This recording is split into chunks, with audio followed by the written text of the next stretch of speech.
Друже, danas ćemo praviti sokove. Prvo uzmemo voće. Nazovi voće sa mnom. Jabuka, kruška,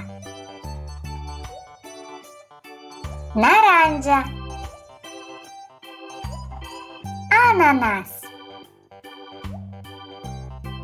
banana, nar, limun, kiwi, jagoda, šljiva. Odlično! Sada znaš koje vrsta voća ima. Hajde napravimo sok zajedno. Uzet ću naranđu.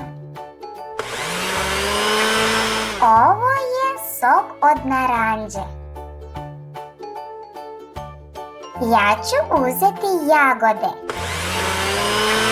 Ovo je sok od jagode. Uzet ću jabuku.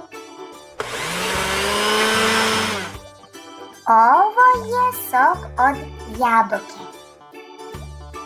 Ja ću uzeti limun. Ovo je limunada. Uzet ću nekoliko različitih vrsta voća.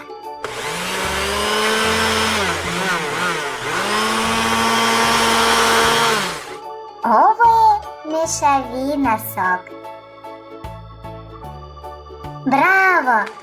Danas smo učili vrste voća i pripremili sokove.